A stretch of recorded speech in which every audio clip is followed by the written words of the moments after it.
Alléluia. Il n'y a pas de Dieu comme lui. Il n'y a pas de sauveur comme lui. Il est l'unique, le seul, le parfait, l'incontournable, l'incomparable. Et dirons-nous de lui qu'il est écrit exactement tel qu'il est. Yeah.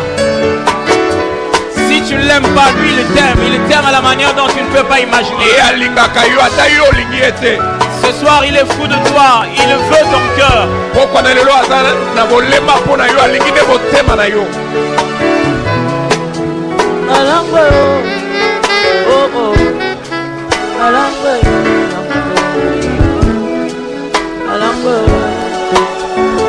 Ah, thank you Lord.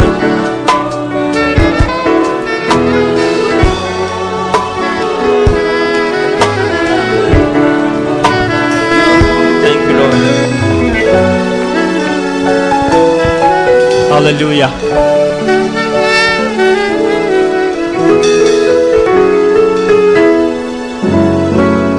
Ce soir, pendant que je suis en train d'annoncer ce message, j'aimerais vous dire que l'adoration, c'est comme apprendre à nager. Tu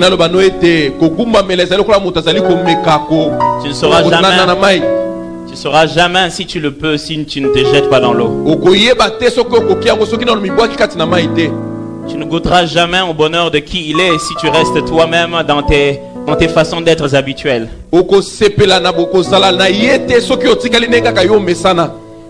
J'aimerais vous donner ce soir ce que je peux appeler une table de matière.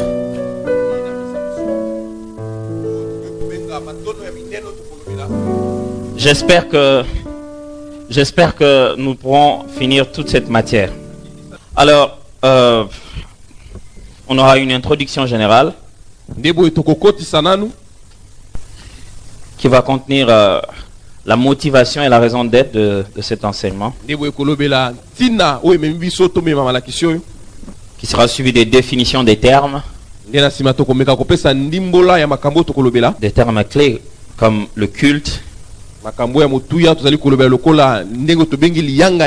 l'adoration, la louange, et aussi les nuances et les différences entre ces deux termes principaux. Donc dans les définitions des termes, on aura culte, adoration, louange et différence des termes, nuances et différences. Toujours dans l'introduction générale, on aura un, comment je peux appeler ça, un sous-titre que j'ai nommé comme un verset, Jean 4, 23. Jean 4, 23. Si chapitres il y en aura, on en aura 3. Le premier chapitre sera le culte personnel. Là-dedans, on le verra en 2 volets. Comme une vie qui adore Dieu.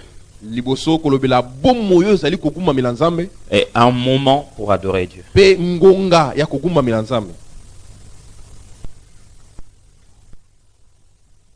Le chapitre 2, nous parlerons de culte corporatif et familial. Ces deux genres, habituez-vous au terme corporatif et familial. Le culte corporatif comme dans l'église quand nous nous rencontrons et le culte en famille. Et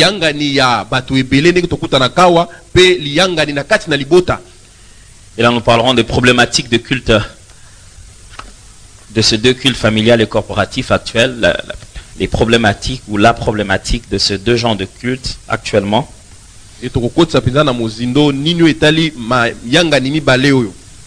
Nous parlerons des ennemis de ces deux types de cultes.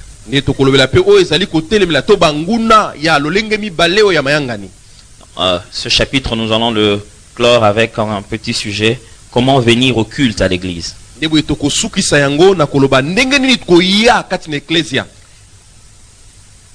fois, nous avons rempli toutes les conditions de payer le transport, de s'habiller en habit de fête, mais non pas la condition essentielle pour être le dimanche au culte.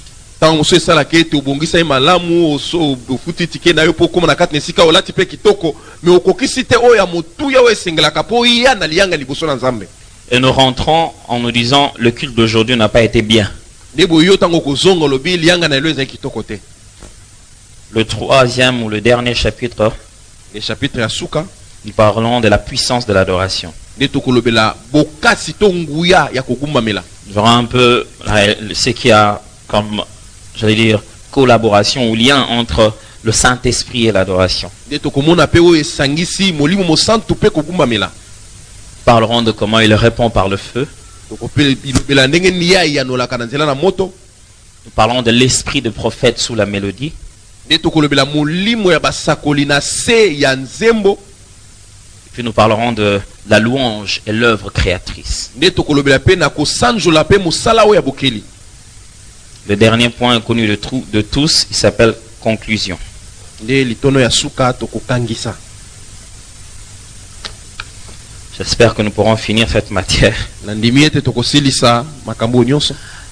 Puisqu'il m'est permis de commencer ce séminaire, Lokolo epesa melinga libakuna banda lianga ni oyo. il est bon que je commence par le commencement. Na lingina banda penza ne Au bandeli. commencement, Dieu créa le ciel et la terre. Ne bandeli nzamba kelaki likolo. La terre était informe et vide. Ndebo ye mabele ezanga kilolenge. Vous connaissez l'histoire. Boyebi biso nyonso lisolo. Jusqu'au jour où Dieu a fait son plus grand chef-d'œuvre, l'homme. Kino mokolo nzamba salaki eloko ya motuya moto. Il lui a donné deux missions essentielles. Ne apesa ki na moto etinda mibale ya motuya. De dominer Ya kokonza et de garder une relation avec lui. pe kobatela bomoko elongo na De nzambe. sorte que ces deux choses ne peuvent pas exister indépendamment l'un de l'autre. Ndebo biloko mibale koyi kozala te soki ekabwani. Afin que l'homme créé par Dieu soit un prêtre roi ou un roi sacrificateur. Na ndenge ete moto nzamba akeli azala nkumu o azali nganga nzambe. C'est pourquoi Jésus nous ramenant à l'original, il nous a ramené à un royaume de sacrificateurs. Yango na Yesu tanga zongisi biso na likanisi ya bandela zongisi biso na likanisi ya bokonzi pe banganga nzambe. Afin que la royauté soit la récupération de notre domination et la prêtrise celle de notre relation avec lui. Na ndenge ete kibonganga nzambe ondo za eloko zali kosangisa biso na ye. Et Dieu qui a créé l'homme Nzambe wakelaki a donné cette mission. apesa etinda ona moto. Précision, il a créé à son image et à sa ressemblance. Ndebo yakeli moto na elilingi na ye nzambe. L'homme a commencé à exercer son autorité Ndebo moto akomi kosalela mpifo epesa mela jusqu'au jour où vous connaissez très bien, kino mokolo toyebi biso banso. l'homme a chuté. Nde moto akweyaki. D'où l'homme a-t-il chuté? Moto akweyaki wapi? L'homme n'a pas chuté du ciel. Moto akweyaki kuna na likolo C'est le te. diable qui a chuté du ciel. Satana nde akweyaki kuna na likolo. L'homme a chuté de son rang, Moto akweyi kolonga na esika obatiaki. de son niveau, Na epimelo ya de ye. sa position, Na eteni oyo de bapesaki. l'importance de sa relation avec Dieu. Akweyaki na oyo etalaki motuya bozala na ye bomoko na nkolo. C'est là que les problèmes de l'univers ont commencé. Esika wana nde makambo ya mokili Dieu ne choue jamais dans son plan bien-aimé. Nzambe akakemaka te na Ça, mokili na j'aimerais ye. vous rassurer. Nalingi nandimisa C'est yo qu'il yango. a commencé et il finira toujours cela avec distinction. Oyo abandaki akosilisa yango penza na lolenge ya malamu Dieu koleka. ne commence pas comme un Dieu et finir comme un homme. Nzambe abandaka te lokola nzambe asila lokola moto. Ni l'inverse, il ne commence pas comme un homme pour finir comme un Dieu. Abandaka te lokola moto pe asilisa lokola Ses nzambe. débuts sont des débuts d'un Dieu et ses fins sont les fins d'un Dieu. Ebandeli na ye eza ebandeli ya bonzambe suka pe suka ya bonzambe. Et Dieu a commencé à placer, à récupérer l'homme. Mpona koba Le jour même de la chute de l'homme, mokolo moko moto akweyaki. quand Dieu vient pour pouvoir commencer à donner comment je vais dire, des malédictions ou bien ce qui allait en devenir, Ntango nzambe ayaki mpona kosambisa moto akweyaki. le jour même Dieu était en train de maudire l'homme, Mokolo oyo nzambe abandaki kolokola kolakela moto. il a déjà prévu son salut. Abongisaki pe lobiko oyo ya Il a ye dit, kobelaki Satan, yo satana. cette fois-ci tu viens de gagner la guerre Mbala oyo olongi moto. contre la femme. Likolo na Mais mwasi. j'utiliserai encore la femme Kasi nakosalela pe kaka mwasi. pour écraser ta tête. Match retour. Na ndenge yo na eteni yo mibale ya etumba. Précision. Dieu n'a pas dit à Adam, descendance va écraser le serpent. Nzambe itai na yo nde bakoniata moto na Le nyoka. combat serait inéquitable. Soki bongo bitumba oyo ngeko Il fallait que celle qui a commencé à perdre soit seule partout puisse venir. esengelaki ete oyo amaki na nzela na ye pe nyonso ebima. Alors, il a dit à la femme, Ayebisaki na mwasi. Tu donneras descendance. Yoko bota mokitani moko. Et ta descendance écrasera le diable. Mokitani na yo nde ekota moto na Satan. Et la vie a commencé. Ne bomo yebani. Dieu a choisi des hommes dans le parcours pour essayer de préparer ce plan-là. Et il y avait des préfigurations, des images. Et c'est comme ça. Et on a commencé à prophétiser. Dieu a commencé à donner des images pour rétablir sa relation avec l'homme. Et il a pris un peuple pour rétablir sa relation aussi, sa dose sur la terre. Les prophètes ont commencé à prophétiser. Chaque triarche en a parlé d'une manière ou d'une autre. La chose était si importante que même un chantre qui était roi chantait tout en prophétisant la venue du Messie. Et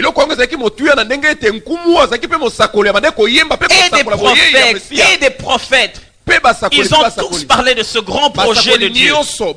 Jusqu'au dernier qui s'appelle Malachie. Et après Malachie, il y a eu des années, des centaines d'années de silence. Plus personne n'a prophétisé. Plus personne n'a parlé. J'aimerais vous dire une chose. Quand il y a le silence, c'est Dieu. Ça ne veut pas dire qu'il n'a rien à faire. Ça veut dire qu'il veut commencer à faire. J'aimerais vous dire une chose. Quand il y a le silence, c'est Dieu. C'est-à-dire qu'une nouvelle saison veut commencer. Le Dieu de la RDC est silencieux. Il voit comment les choses se passent. Il a vu l'Ancien Testament du Congo. Il a vu l'Ancien Testament du réveil de la RDC. Ce n'est pas parce que vous ne voyez pas les gens marcher, les paralytiques marcher en cours de route que notre Dieu est mort. Ce n'est pas parce que les églises se rassemblent, nous prions, vous voyez toujours les tentes au même endroit que le Dieu de la Bible est mort. J'aimerais vous annoncer que le silence de Dieu tend vers sa fin. Ce n'est pas parce que ton Dieu ne fait pas de bruit ou il ne dit rien qu'il est mort. Ce n'est pas parce que le Dieu de l'église ne fait rien qu'il est mort. Son silence annonce que bientôt quelque chose va commencer. Et je suis rempli de ce fardeau ce soir. J'aimerais vous dire, bien aimé, le Dieu de l'église se lève. Il y a eu ce silence. Et puis Jean-Baptiste a commencé. Il était en train de dire et de répéter. Répentez-vous. Frère bien-aimé, j'aimerais vous dire une chose. Chaque fois, avant une grande saison, tu envoies le message de la repentance. Avant de pouvoir atterrir dans la gloire, Dieu s'assure que son peuple est rentré dans son cœur. Je prie que Dieu me donne la langue d'un prophète ce soir. Pour que j'insiste de sorte que quelqu'un revienne à la mentalité de Dieu. Répentez-vous veut dire changer de mentalité. Je suis convaincu que cette prédication et ce message centré sur un retour annonce quelque chose de grand. Avant que Dieu ne se mette à faire quelque chose qu'on l'a jamais vu faire en RDC, il voulait d'abord qu'il y ait un retour. Rendez-vous avec Dieu. Dieu vous a déjà donné rendez-vous. Un retour au culte. Un retour à son cœur. Qu'est-ce qui motive cet enseignement? C'est le fait de revenir à Dieu, de revenir à son cœur. Dieu dit, je te vois, je te veux toi, non tes paroles et tes actes sans cœur. Dieu dit, revenons à ce qui est authentique. Revenons à ce qui est essentiel. Le cœur de Dieu. Cessons d'essayer de plaire à Dieu à travers nos propres habitudes. Rentrons au modèle que lui-même avait déjà placé et obéissons. Ce soir et pendant ces 4 jours, je suis convaincu d'être motivé par un esprit de prophète pour prier comme dans l'Ancien Testament. Réparons l'autel de l'Éternel afin que son feu descende. Qu'est-ce qui motiverait ce culte? C'est comme Jean-Baptiste qui dit, répentez-vous car le royaume est proche. J'aimerais dire une chose. Lorsque Jean-Baptiste utilisait le terme le royaume est proche, il ne voulait pas dire le royaume est pas très loin d'ici. C'est un terme qu'on utilise dans la monarchie au milieu de rois et des empereurs. Lorsqu'on est en train de présenter les invités d'une manifestation, on tient une sorte de rouleau. On cite le nom de la personne. Monsieur tel, roi de ceci, de cela. Pendant que l'on cite le nom de cette personne, elle se trouve au bout de la salle. J'annonce monsieur tel et tel, roi de ceci et de cela. On lui fait toutes sortes d'éloges. Et on dit, monsieur tel et tel est proche. Ça ne veut pas dire que sa carrosse est en chemin et qu'il va venir. Ça veut dire qu'il est au milieu de vous. Ce que je vous annonce, ce n'est pas une histoire qui va venir. Ce que je vous annonce, c'est au milieu de nous. Je prie dans mon cœur devant le monde actuel où la tendance est que le faux commence à supplanter l'original. Que nous puissions rentrer à l'authentique. L'adoration n'est pas une histoire de corbeaux et de renards. L'adoration n'est pas une industrie actuelle qui est en vogue. Dieu pleure. Quelqu'un peut entendre le cœur de Dieu. Je prie que vous écoutiez le cœur de Dieu avec moi. Il pleure que son peuple vient à l'église sans être lui-même l'église. Et que son peuple chante les cantiques de Dieu sans connaître le Dieu du cantique. Et que son peuple vienne au culte sans être lui-même le culte. Je prie que Dieu me donne les aptitudes pour communiquer son cœur pendant ces jours. C'est ce qui motive cet enseignement. Le culte était l'appareil de mesure entre la relation de Dieu et son peuple. Quand le culte n'allait plus, quand le peuple s'est tourné à d'autres dieux, Dieu les envoyait en exil. Il les traitait d'infidèles et d'adultères. Quand le culte ne marchait pas, Israël commençait à perdre les batailles. Israël était frappé de la sécheresse. Quand le culte ne marchait pas, cela affectait l'économie, la santé et même la sécurité du peuple. Israël devenait vulnérable. Si vous lisez bien la Bible, aussi longtemps que le peuple était en bonne communion avec Dieu, Dieu le faisait oublier auprès de ses adversaires. C'est-à-dire ses adversaires oubliaient qu'Israël existe. Mais quand le peuple détruisait l'alliance, les adversaires se souvenaient qu'ils devaient combattre contre Israël. Frère, je prie Dieu ce soir de ne pas toucher tout autour, mais de toucher là où Dieu en a besoin. Je prie Dieu ce soir qui me donne le langage d'un évangéliste pour vous convaincre à changer de position. Je prie Dieu ce soir qui me donne l'autorité d'un apôtre pour établir ses fondements inébranlables au retour à l'église. Je prie Dieu ce soir qui me donne ce cœur d'un pasteur pour ramener les brebis au pâturage que Dieu a choisi.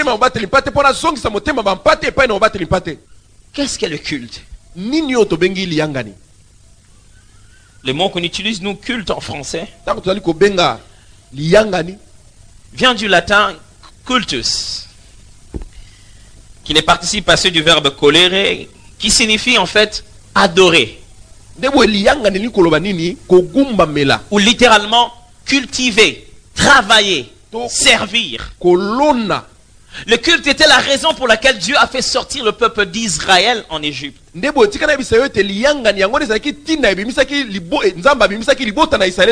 Exode chapitre 3 verset 12, Dieu dit à Moïse, je serai avec toi et ceci sera pour toi le signe que je t'envoie sortir le peuple d'Égypte. Quand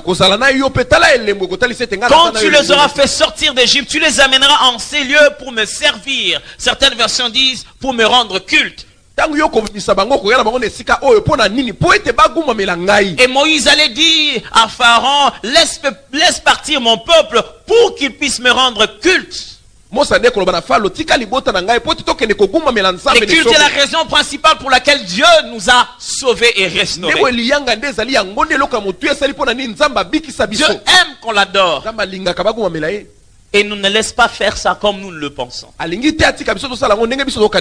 Frère, l'adoration n'est pas une histoire de surprendre Dieu. On ne surprend pas Dieu. On ne surprend que celui qui ne connaît pas tout. Non, je prépare à Dieu une surprise.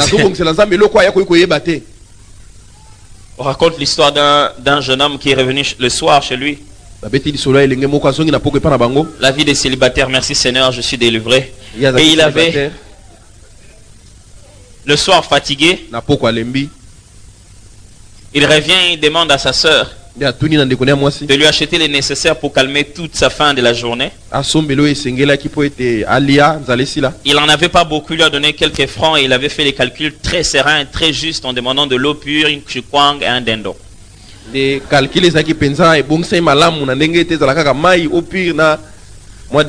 sa sœur, se rendant compte de l'argent qu'on lui avait donné, elle arrive au coin et dit: Ah, yaya père. Non, c'est l'hamburger, mon tartine. On va salade nakati. La jeune fille est allée acheter l'hamburger. Il l'a ramené. C'est ce jour-là qu'on s'est rendu compte que le grand frère avait une certaine colère assez exagérée par rapport à la nourriture. C'est-à-dire quoi? L'amour véritable n'est que quand tu obéis à mes commandements. Jésus dit: si vous m'aimez, vous garderez mes commandements. C'est pourquoi le sacrifice seul ne tient pas. Mais l'obéissance peut tenir seule. Parce que l'obéissance me rencontre exactement là où se trouve mon besoin. Et Dieu a appelé un homme qui s'appelle Moïse. Il a dit: voilà quelle est la forme du culte. Le culte a évolué dans le temps. On allait rendre culte sur une montagne avec des holocaustes. Et puis Dieu révèle ce plan-là à Moïse, le tabernacle. Il a dit: voilà comment ça se passe ici. On va reproduire sur la terre ce qu'il y a au ciel. C'est pourquoi je dis toujours au modérateur qu'il soit fait dans le culte du dimanche comme il s'est fait au ciel. Sur la terre comme au ciel. Pas comme à la télé. Pas comme dans l'album. Le modèle parfait, c'est comme au ciel. Alors Moïse a bâti le tabernacle. Il était clair que le plan parfait de Dieu pour le culte était dans un temple. En son temps, David est venu, il voulait le temple. Dieu dit: non, Salomon bâtit le temple. Et Salomon a bâti le temple. Mais Dieu n'était pas toujours satisfait. Pourquoi? Parce que c'est le seul moment de, j'allais dire, de son existence, permettez-moi de dire de son éternité, que Dieu reçoit quelque chose des hommes.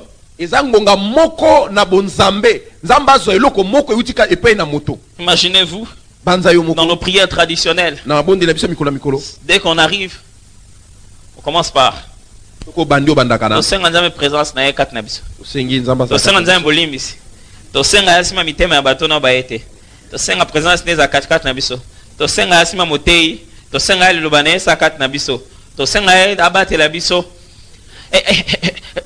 ça c'est moi, j'ai l'impression de fois qu'on entre dans le culte, Dieu dit: les demandeurs sont là.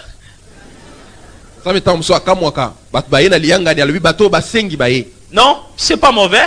C'est pour ça qu'il est Dieu. Mais il y a un moment où Dieu ne se prépare pas pour nous donner. Ne se prépare. Alors il s'est dit: si je n'ai qu'une heure, Si je n'ai que l'heure où le sacrificateur offre le sacrifice. Elle dit, bon, je vais élargir ça. N'importe où, si vous êtes sur la terre, vous tournez votre visage du côté du temple, il y a connexion directe. Mais après avoir tourné le regard, tu sors, tu t'en vas au boulot. Dieu désirait l'adoration plus que tout. Car c'est la raison pour laquelle il a créé l'homme. Il a dit, pourtant le modèle est un modèle de temple. Je ne peux pas éviter cela. Vous savez, Dieu accomplit toujours sa parole.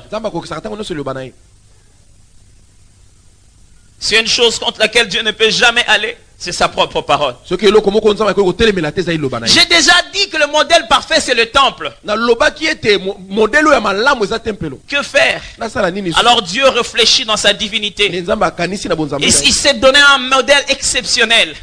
Il dit, généralement les gens viennent et offrent des offrandes. J'en veux les offrandes. Mais je dois résoudre le problème de l'offrande en donnant une offrande éternelle. Et puis deux, il y a toujours un lieu qu'on appelle temple. Je ne ferai plus que les gens aillent au temple. Je ferai que les gens eux-mêmes deviennent de temple. De sorte que même quand ils ne sont pas conscients, dans la conscience de leur sommeil, le parfum monte. Pour que le culte ne soit plus un moment mais un style de vie. Alors, pour l'ayant compris, cela dit dans 1 Corinthiens chapitre 6. Vos corps sont les temples du Saint-Esprit. Et puis là, il insiste. Il dit que je mange ou que je boive, je fais toutes choses pour la gloire du Seigneur.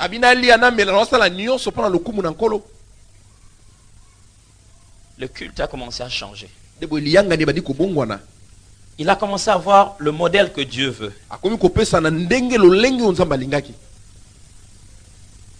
L'homme lui-même devient un culte. Et puis ils se mettent ensemble, ils se rencontrent dans un moment de culte. En introduisant ce séminaire, je suis, j'allais dire, imposé dans mon cœur de dire ça. Vous savez, les sortes de culte que nous faisons aujourd'hui, j'allais dire le setting, comment on dit, la mise en place, la disposition n'est pas juive. Dans les synagogues juives, dans les moments d'entretien, dans les moments de rencontre, ils étaient plus restreints, ils avaient plus de facilité d'être en contact. Cette disposition nous a un peu légué, elle est un peu romaine, elle est un peu grecque, avec l'évolution de l'évangile du côté des païens. Cette disposition nous vient un peu du théâtre, de la forme théâtrale de l'amphithéâtre grec et romain. Il y avait des acteurs et il y avait des spectateurs. Et cette forme était plus facile à être vue. Et on pouvait mettre le prédicateur au centre pour bien parler. Et le théâtre a évolué. Mais j'aimerais vous dire une chose. Des fois cette forme nous fait tomber dans une tentation. Généralement dans les théâtres il y avait trois grands aspects, trois grandes parties, j'allais dire, essentielles. Il y avait des acteurs, ceux qui étaient devant pour agir. Il y avait l'audience. C'est vrai que du côté des acteurs, il y avait aussi des musiciens qui faisaient le support. Il y avait aussi l'audience. Et enfin, il y avait quelqu'un que vous ne verrez pas très souvent, qu'on appelle un rappeleur, en son vrai terme, un prompteur. Celui qui vous rappelle les textes quand vous l'oubliez. Il y avait donc dans les théâtres classiques quelqu'un qui est derrière les rideaux qui rappelle chaque fois aux acteurs quand ils oublient un mot. Il a le texte, il sait comment ils évoluent. Et vous voyez quelqu'un en train de faire théâtre, être ou ne pas être. Après il y a un petit silence et puis il dit et les mondes, et puis et quand nous venons dans le culte, nous pensons que vous êtes l'audience. Oh God, forgive us. Et vous pensez que nous sommes les acteurs, les modérateurs, les prédicateurs, la chorale, les musiciens qui chantent. Et vous pensez que le rappeleur, c'est le Saint-Esprit. Il nous rappelle. C'est intéressant comme pensée, mais c'est faux. Et si ça ne change pas, Dieu n'a pas sa place. Frère, il n'y a pas quelque chose que Dieu aime comme l'adoration. L'adoration, c'est se regarder en face jusqu'à découvrir le cœur de l'autre. L'adoration est une présélection des menteurs, des farceurs, des chercheurs de bénédictions. Quand ils arrivent à l'adoration, ils ne peuvent plus parce qu'ils sont conditionnés à toujours avoir avant de parler. Là où les demandeurs s'arrêtent, l'adorateur entre dans la présence car il connaît le cœur de celui qui donne. Qu'est-ce que c'est que cette forme? En réalité, l'audience, c'est ceux vers qui on est en train de faire toute cette performance, tout ce qu'on fait comme drame, tout ce qu'on fait comme geste. C'est pour eux, c'est eux qui reçoivent. J'ai une mauvaise nouvelle, frère. Ce n'est pas pour toi que les musiciens dansent. Ce n'est pas pour toi qu'on chante. Alors arrête de me dire qu'aujourd'hui les modérateurs m'ont déconcentré. Arrête de me dire que l'adoration d'aujourd'hui n'était pas bien. Ça m'étonne que tu connaisses le goût d'une nourriture que tu n'as pas mangé.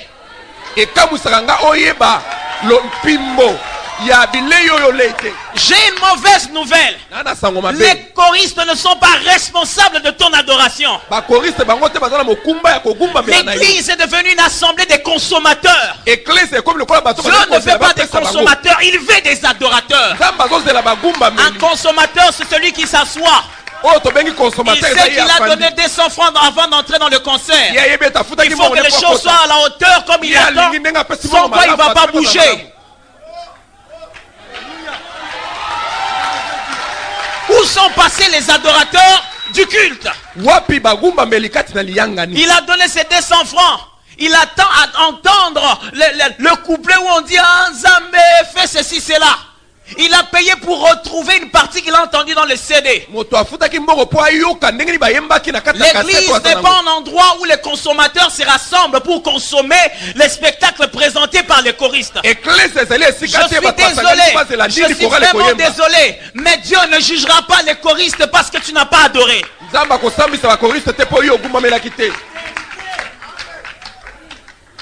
Si Dieu lui seul ne suffit pas pour que tu l'adores, même toute la grande musique du monde ne suffira pas pour te faire adorer. Bien-aimé, l'audience véritable est au ciel. Le consommateur de notre foi est au ciel et au milieu de nous. Il n'y a qu'une seule audience, c'est Dieu lui-même. Nous jouons, nous chantons pour Dieu lui-même. Pas pour notre voisin, pas pour le pasteur. Les choristes ne dansent pas pour vous. Ils ne dansent pas pour vous stimuler. Si Dieu lui-même ne vous stimule pas, aucune danse ne vous stimulera. Qui sont les acteurs? Frère, les acteurs, c'est nous. Si on avait assez de place, toute l'église serait ici sur l'estrade. Si c'était possible, la chorale serait en train de regarder dans cette direction. Enfin que vous ne croyez pas qu'ils vous regardent vous. Mais seulement en regardant comme ça, vous aurez l'impression qu'on adore les tissus jaunes. Nous sommes tous des acteurs.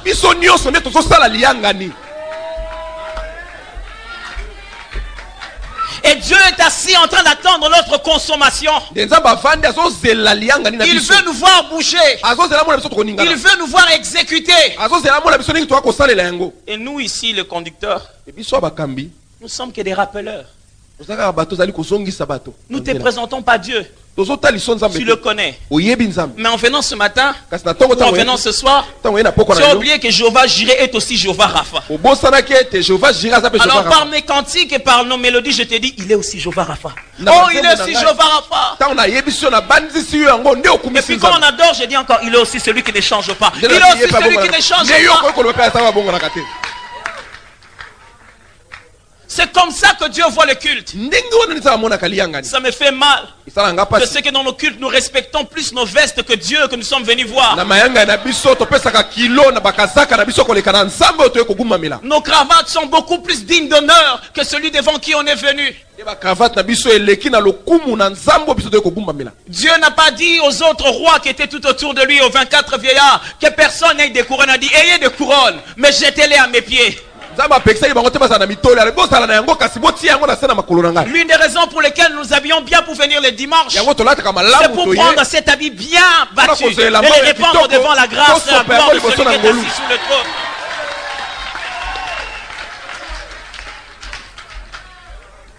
Où est passé le culte authentique? Où est passé le culte où chacun d'entre nous est un acteur? Où est passé le culte où nous venons sachant qu'il y a un consommateur qui attend de moi quelque chose?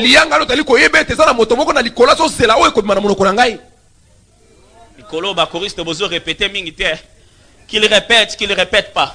Dieu est Dieu. Et moi je n'adore pas la répétition. J'adore celui qui n'a pas changé.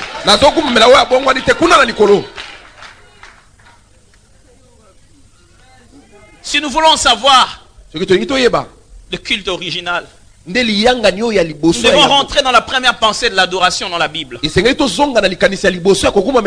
trouve dans Genèse chapitre 22. Du 1er au 17e verset. Je ne vais pas lire. Chacun d'entre nous pourra le lire.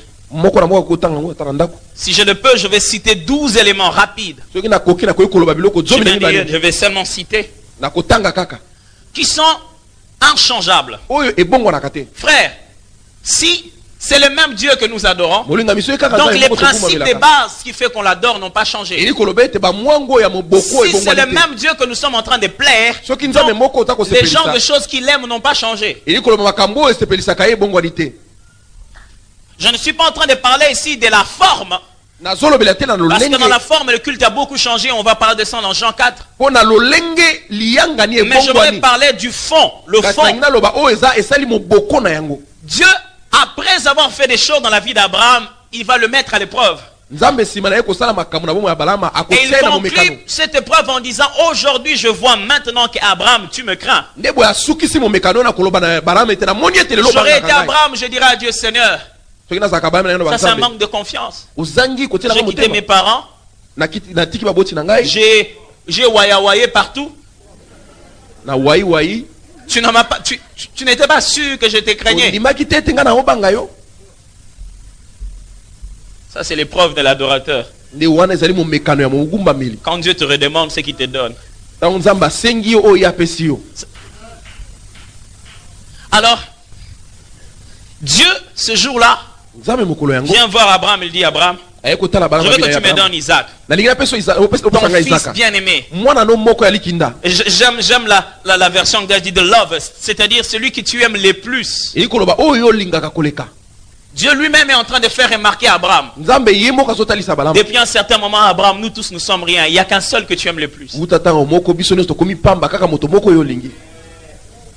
Alors, Abraham se réveille sans dire à sa femme, merci Seigneur. Sans que ça allait être un débat. Il y va dans une montagne que je t'indiquerai. Morija est une chaîne de montagnes. Il ne savait pas sur quelle montagne. Alors finalement, quand il est arrivé, on se rendant compte que c'est le lieu où Dieu l'avait dit. Il a dit aux autres, attendez-nous si nous allons monter. Moi et l'enfant, nous monterons pour adorer. C'est la première fois qu'on utilise clairement ce terme-là. Adorer. Aller se prosterner. Il y a des pensées claires qui concernent le culte et l'adoration dans ce chapitre. Premièrement, je suis en train de vous donner les 12 bases de l'adoration originale et originelle. ya kogumba mela o ya liboso. Premièrement, ya liboso ezali. C'est une histoire d'amour. Ezali solo ya bolingo.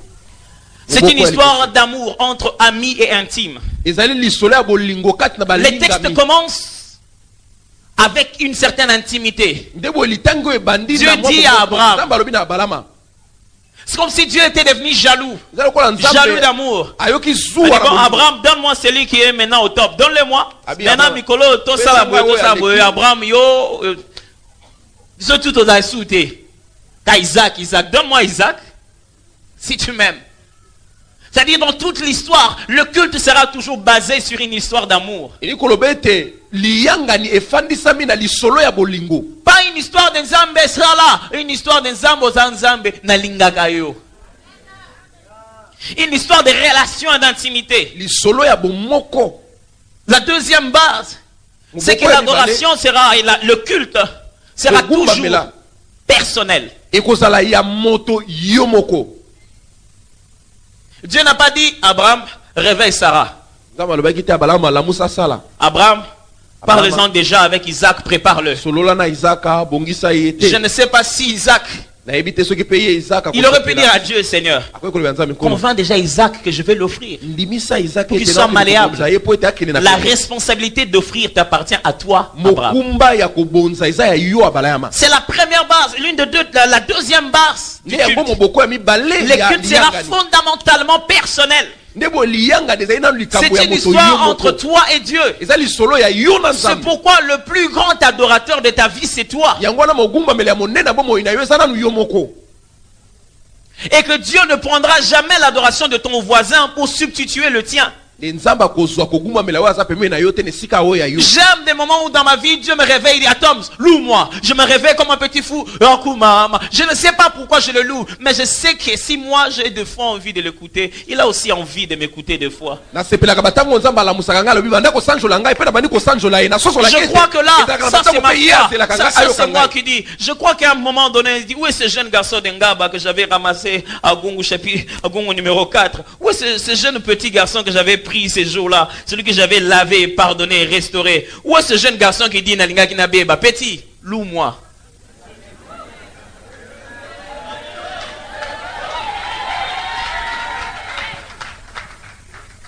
De même nous le désirons, de même il nous désire. La troisième base, c'est que l'adoration, le culte est centré sur l'offrande du Fils.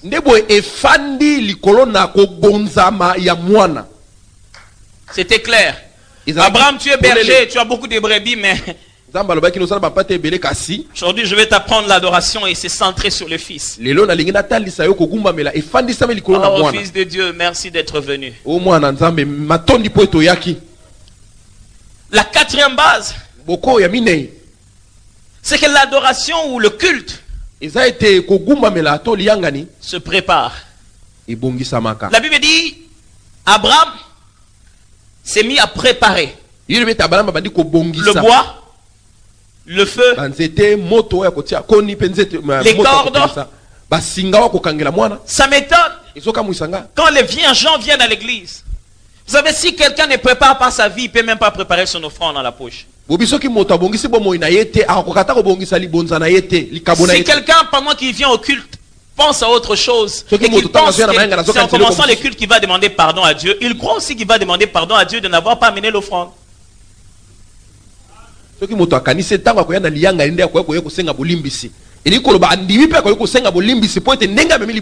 moment se prépare.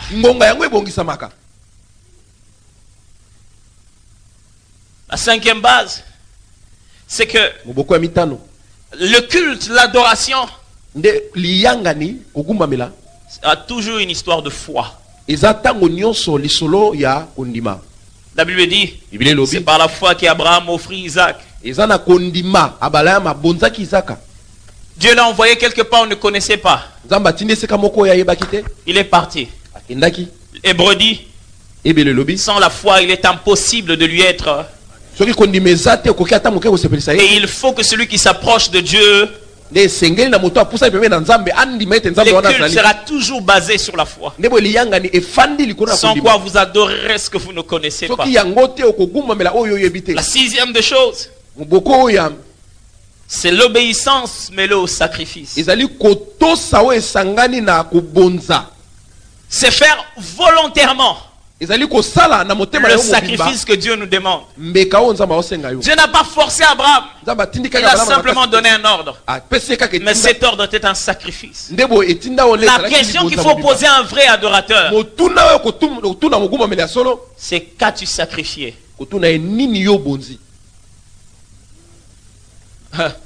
Je vois les gens qui sont incapables de sacrifier leur réputation pour adorer Dieu.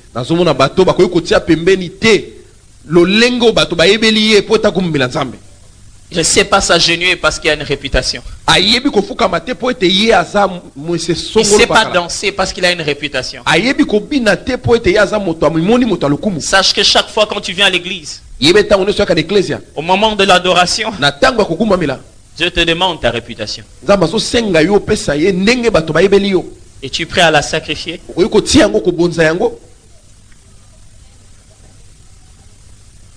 La septième des bases, c'est que le culte sera toujours une histoire basée sur une séparation.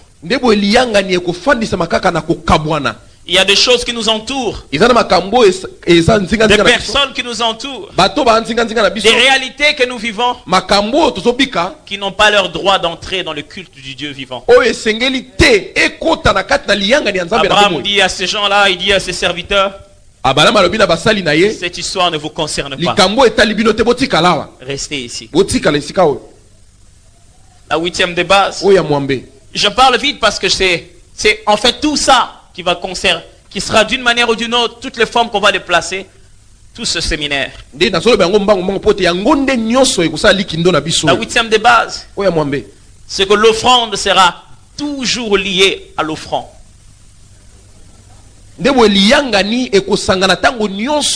Non. J'ai bien dit les termes, c'est-à-dire dans l'histoire de l'adoration, dans l'histoire du culte, l'offrande qu'on donne à Dieu sera toujours lié à celui qui offre. Ça sera toujours une histoire d'offrir ce qui est directement lié. C'est-à-dire quoi? La base, c'est que l'offrande et le sacrificateur, l'adoration et l'adorateur sont inséparables. Tu ne peux pas dire à Dieu, là je t'adore bien et là c'est ma vie privée. L'adoration du Nouveau Testament, c'est que l'offrande et l'offrand sont un. C'est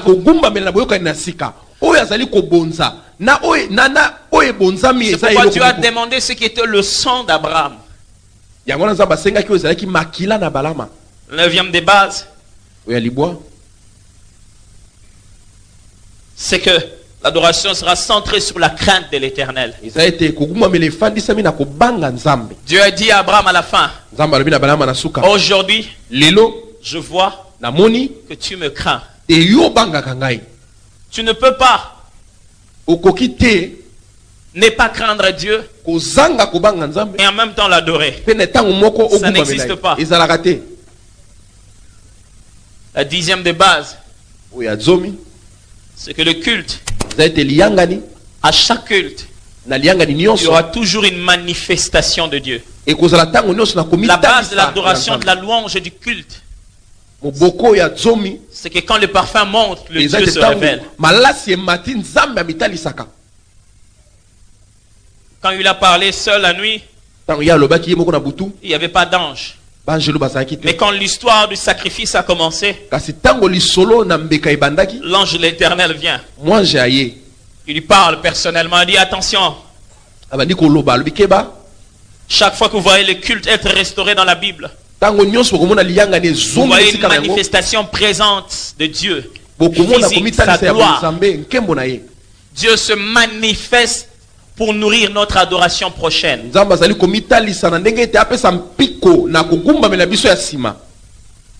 Onzième base,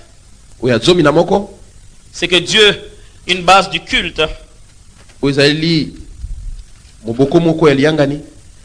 C'est que Dieu pourvoit au culte. Dieu sait quoi faire pour que tu le loues demain. Tu n'as pas d'effort à faire pour l'inventer. Il se fait devenir celui qu'il veut qu'on loue. Et c'est de ça qu'on va parler. Et la 12e base, c'est la bénédiction. Au verset 17, la Bible dit, l'ange de l'Éternel parla à Abraham pour la seconde fois. Il dit, je te bénirai. C'est qu'à chaque culte, la bénédiction de Dieu sera toujours une conséquence. Je pèse mes mots, pas le but, mais la conséquence. C'est pendant le culte que Dieu fait les plus grandes promesses qui restent dans l'histoire.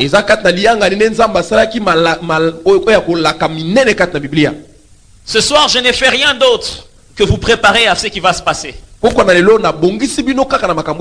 Premièrement, en vous disant qu'il n'y a pas d'acteur dans ce séminaire que vous. Il n'y a pas d'orchestre invité que vous. Il n'y a pas de cri de joie que Dieu attend si ce n'est vous. Nous sommes dans un monde, le Congo en particulier, où la valeur de l'original, même quand l'original est usé, il a toujours plus de valeur que les pirates. Le Congolais aime l'original. Il est prêt à s'habiller avec un habit original déjà délabré, juste parce que c'est un nom que je ne peux pas citer. Et il ne sait pas la poitrine, il dit original. Pourquoi nous aimons tant l'original? Parce que l'original est efficace. L'original est bien fait, il est beau. L'original est durable. En plus, l'original tient sa réputation de son fabricant qui a manifesté sa fiabilité dans le temps. Nous portons tous, pour ne pas dire des noms de gens ici, une marque Philadelphie, parce que nous sommes conscients que depuis que les Philadelphiens ont commencé à faire des insignes, c'est toujours bon. La réputation est donc fiable.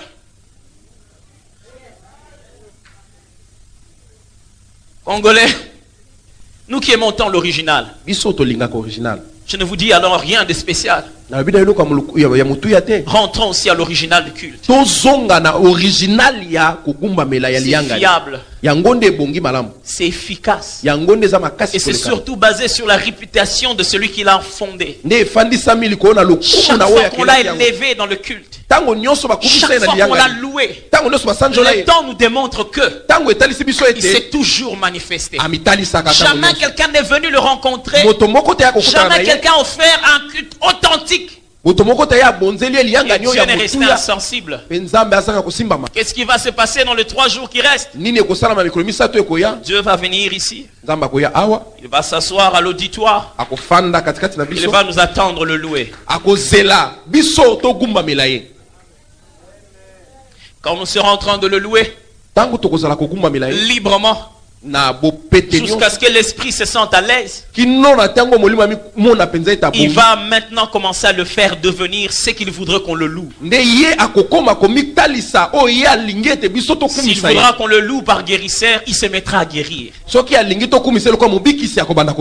on voudrait qu'on le loue par pourvoyeur, il se mettra à pourvoir. Ce qui va se passer pendant ces 3 jours, pendant que nous allons nous tourner vers ce message, c'est qu'une famille va restaurer la place de Dieu. C'est que Dieu voudra voir venir au culte différemment. Je prie Dieu qu'à la fin de ce séminaire, les cultes de dimanche de cette église puissent changer. Les rencontres de jeudi de cette église puissent changer. Je prie Dieu qu'à la fin de cet enseignement, chacun de nous comprenne la valeur et l'importance de qui il est devant Dieu.